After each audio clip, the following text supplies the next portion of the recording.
Sir देखिए ऐसा उसकी जांच कराई सर गई, वो सपा बयान को गलत तरीके से सर सपा सुप्रीमो आपको तंज में हमेशा डीसीएम कहते हैं।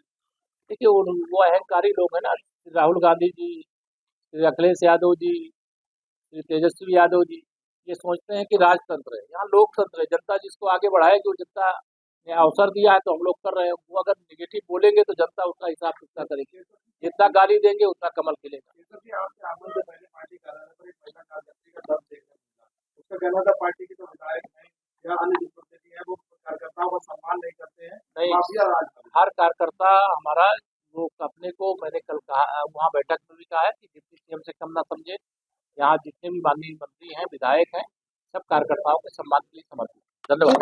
मामले में मैं नहीं बोलूँ। यासीन मलिक ने आज दिल्ली हाई कोर्ट में कहा है कि वह हाफिज सईद से मिलने गए थे और आकर तत्कालीन प्रधानमंत्री मनमोहन सिंह को उन्होंने आके बताया था, जबकि उन लोगों ने उस बैठक को गलत करके और मुझे ही आतंकवादी घोषित कर दिया। देश में आतंकवाद, अलगाववाद, नक्सलवाद, भ्रष्टाचार, तुष्टीकरण, इसकी सबकी अम्मा अगर कोई है तो कांग्रेस पार्टी है।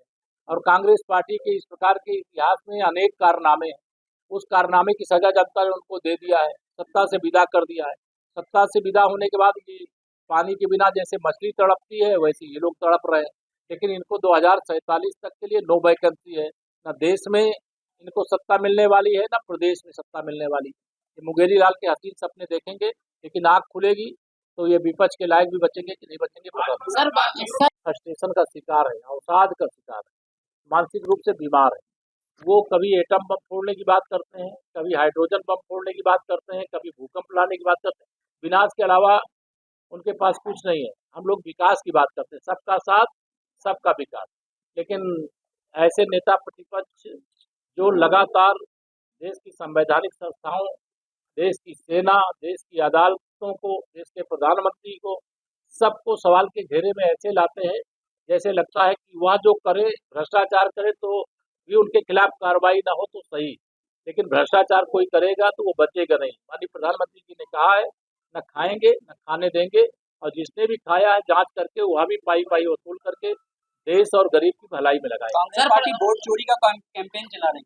कांग्रेस पार्टी के कैंपेन को जनता का समर्थन नहीं मिल रहा है और वह जनता के बीच में अलग थलग पड़ गए। जनता भारतीय जनता पार्टी को अपना समर्थन दे रही है, मोदी जी को समर्थन दे रही है, और 2027 में हम लोग उत्तर प्रदेश में 2017 दोहराएंगे। तीसरी बार प्रचंड बहुमत से भाजपा की सरकार।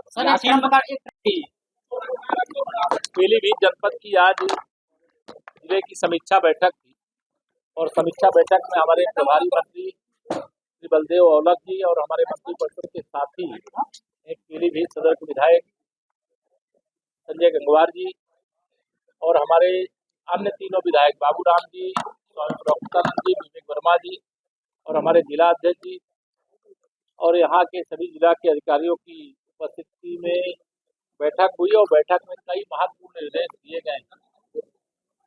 एक ही लक्ष्य है कि पीलीभीत को, जैसे पीलीभीत की जनता ने कमल खिलाया है, हम लोग भी पीलीभीत को कमल की तरह खिलाना चाहते हैं। यहाँ विकास की गंगा बह रही है, उसको तीव्र गति से आगे बढ़ाना चाहते हैं। डबल इंजन सरकार का संकल्प सबका साथ सबका विकास का है और जितनी योजनाएं सरकार की विभिन्न विभागों के माध्यम से चल रही हैं, उसका लाभ आम जनता तक समयबद्ध तरीके से पहुंचे। कोई निर्माण कार्य चल रहा है तो गुणवत्तापूर्ण ढंग से निर्माण कार्य हो। जो भी यहाँ जिले की जरूरत है, मैंने आज ये निर्देश दिया है कि वह अलग से डीओ भेजें और जिले में जो भी जरूरत होगी, डबल इंजन सरकार का, भारत सरकार का खजाना भी और प्रदेश सरकार का खजाना भी पीलीभीत के लिए खुला हुआ है। 2047 तक अखिलेश यादव और राहुल की नो वैकेंसी है, क्या कहना चाहेंगे? नहीं, ये मैं कोई गलत नहीं कह रहा हूँ। 2047 तक विकसित भारत बनाना है, आत्मनिर्भर भारत बनाना है, सामरिक महाशक्ति वाला भारत बनाना है।